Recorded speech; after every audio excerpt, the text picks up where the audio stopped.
from a series of interviews with users of the DOAC Dipstick. Mein Name ist Volker Steinecke, ich bin Chefarzt seit 5,5 Jahren hier im Hegau-Bodensee-Klinikum in Singen. Wir sind Zentralversorger des Landkreises mit einem Einzug von etwa 300.000 Patienten. Die Notaufnahme ist nach GBA-Kriterien als umfassender Notfallversorger eingestuft und wir haben so um die 36.500 Notfallpatienten im Jahr. What was your motivation for using the DOAC Dipstick test? Ja, seit Einführung der DOACs und in meinen verschiedenen anderen Stationen meines beruflichen Lebens war immer das Problem gewesen, wie können wir tatsächlicherweise eine entsprechende antikoagulatorische Wirkung der eingenommenen Medikamente noch nachweisen.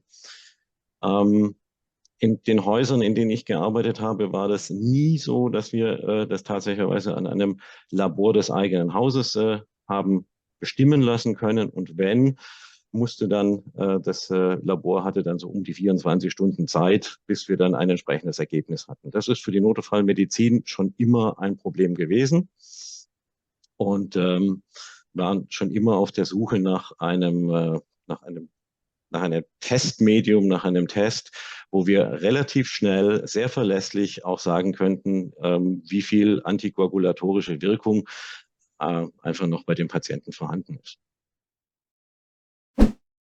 Which patients do you examine with the DOAC Dipstick test?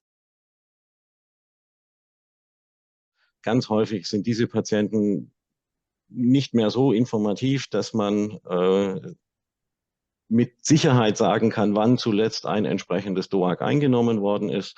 Für uns natürlich unglaublich wichtig, bisher für die Neurologen unglaublich wichtig, um die Einleitung einer systemischen Lysetherapie irgendwie sicher einleiten zu können. Wir sind regionales Traumazentrum und wohnen und arbeiten hier in einem Bereich, der sehr geriatrisch von der Bevölkerung ist. Und wir haben sehr, sehr viel alterstraumatologische Fälle hier bei uns in der Notaufnahme zu sehen, so dass alle die Patienten mit den hüftgelenksnahen Femurfrakturen, die ja auch innerhalb von 24 Stunden jetzt operiert werden müssen. Und da bleibt uns auch, und da sind wir sehr froh, dass wir jetzt einen sehr verlässlichen und sehr zeitnah zu erhaltenden Befund bekommen, ob die Patienten tatsächlicherweise noch aktive Metaboliten ihres DOACs zirkulieren in signifikanter Höhe. How quickly do you get results with the DOAC Dipstick?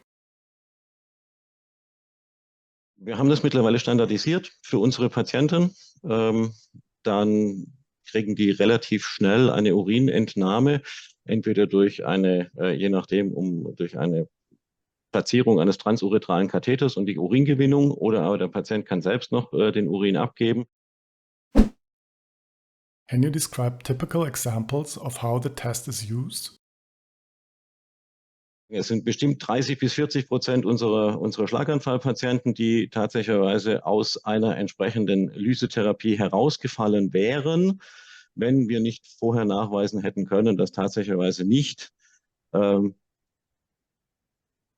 signifikant erhöhte DOAC-Metaboliten noch zirkulieren. Wir hatten jetzt in der letzten Woche war es tatsächlicherweise gewesen, ein Patient mit ein dialysepflichtiger Patient auf DOAC eingestellt gewesen von den Nephrologen, und der hatte einen ausgedehnten Pleuraerguss auf der rechten Seite, der punktionsbedürftig war, weil er schwer atemnötig darunter war und tatsächlich respiratorisch insuffizient.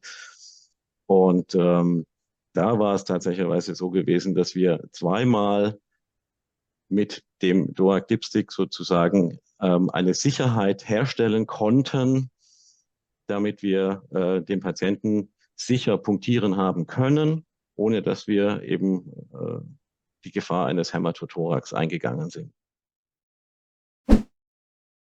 What is the benefit of the test for the doctor, patient and clinic?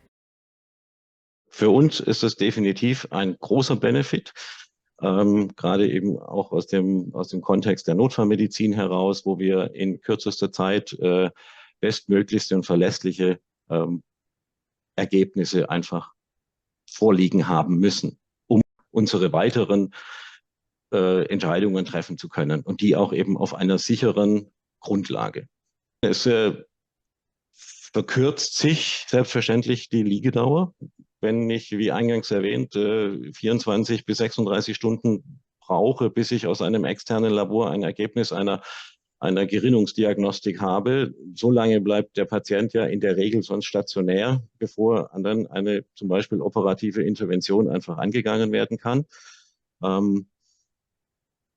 Dann natürlich auch hier wenn dann Fristen nicht eingehalten werden können, wie jetzt zum Beispiel bei den hüftgelenksnahen Femorfrakturen, wenn Sie schon allein 24 bis 36 Stunden brauchen, bis Sie ein entsprechendes Ergebnis einer präoperativen Diagnostik haben, dann können Sie die 24 Stunden einfach nicht einhalten. Wenn Sie das nicht einhalten, dann verlieren Sie die Zulassung, diese Operationen durchzuführen.